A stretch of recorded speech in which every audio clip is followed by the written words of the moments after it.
ফাঁসিতে আত্মহত্যা এক যুবকের। শুক্রবার সকালে কৈলাসহর মিনি মার্কেটের পাবলিক টয়লেটের বারান্দায় এক যুবকের ঝুলন্ত মৃতদেহ দেখতে পায় স্থানীয় এলাকার লোকজন। ঘটনার বিবরণে জানা যায়, কৈলাসহর পুর পরিষদের ৬ নং ওয়ার্ডের বাসিন্দা মৃত গিরীন্দ্র শব্দকরের পুত্র সুজিত শব্দকর বিগত বেশ কয়েক বছর পূর্বে বিয়ে করে ধনবিলাস এলাকার ঝুমা শব্দকর নামে এক যুবতীকে। বর্তমানে এদের পরিবারে ৪ বছরের একটি ফুটফুটে কন্যা সন্তান রয়েছে।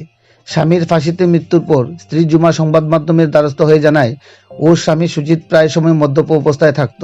এমতাবস্থায় বিগত ২০ নভেম্বর সন্ধ্যায় নিজ ঘর থেকে বেরিয়ে রাত্রিতে আর বাড়ি ফিরেনি। এরই মধ্যে পরদিন সকালে পরিবারের লোকেরা খবর পেয়ে যায় সুজিত ফাঁসি দিয়ে আত্মহত্যা করেছে। সুজিতের স্ত্রী জানায়, ওর স্বামী বিগত বেশ কিছুদিন যাবৎ মানসিক দুশ্চিন্তায় ভুগছিলেন। জানা গেছে, সুজিত বন্ধন ব্যাংক থেকে ৮০,০০০ টাকা ঋণ নিয়ে বিগত কয়েক মাস যাবৎ অর্থনৈতিক টানাপোড়েনে কিস্তির টাকা দিতে না পেরে ভীষণ চাপে ছিলেন। ধারণা করা হচ্ছে হয়তোবা ঋণ পরিশোধ করতে না পেরে সে মানসিক দুশ্চিন্তায় পড়ে নিজে থেকে আত্মহত্যার পথ বেছে নেয়। সুজিতের স্ত্রী জানায়, এই নিয়ে বিগত দিনে বেশ কয়েকবার সুজিত নিজ বাড়িতে আত্মহত্যা করার চেষ্টা করে। পরিবারের একমাত্র উপার্জনশীল ব্যক্তির মৃত্যুতে ওর স্ত্রী বর্তমানে নিঃসহায় হয়ে পড়ে। অসহায় স্ত্রী জুমা বর্তমানে পরিবারের ভরণ পোষণ যোগাতে গিয়ে সকল অংশের জনগণের নিকট সাহায্য সহযোগিতার হাত বাড়িয়ে দেওয়ার আহ্বান জানান। কৈলাসহর থেকে নিজস্ব প্রতিনিধি রিপোর্ট, শ্যামলী ত্রিপুরা। কোনটার সময় বাইরে হয়ে গেছে? সন্ধ্যার সময়। কি কারণে গেছে?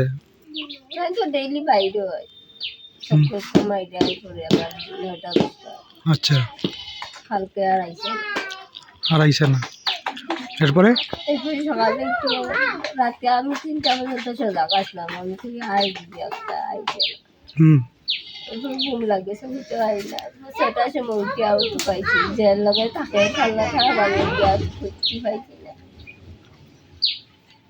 পরে এরপরে দিল যে রাজু সোমবার ইয়েদের তাই বাড়ি হচ্ছে ডাকছে বলে রাতকে বলতে পারি না।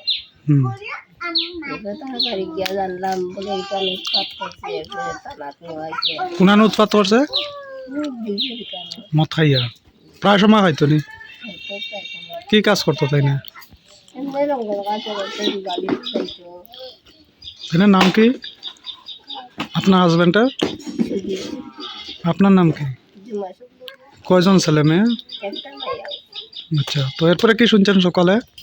সকালের পর তারা বাড়ি গিয়া খুশি দিয়েছে, রাত্রে ছাড়ি দিছে। ছাড়া করে আর রাতকে আইসে না।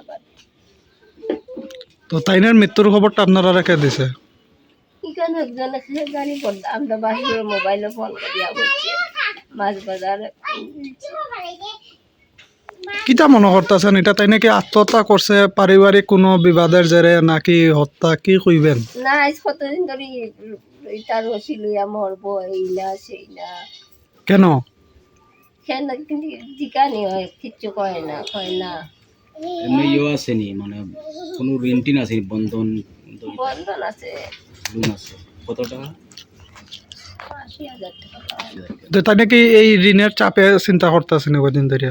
এটা ধরো ঋণের চাপে তো করলে আমিও তো কাজ করি, আমিও দুঃখ বুঝা খাজো ঢুকলাম, তো কইতা বলে কিস্তি কত দাও? ৮০০।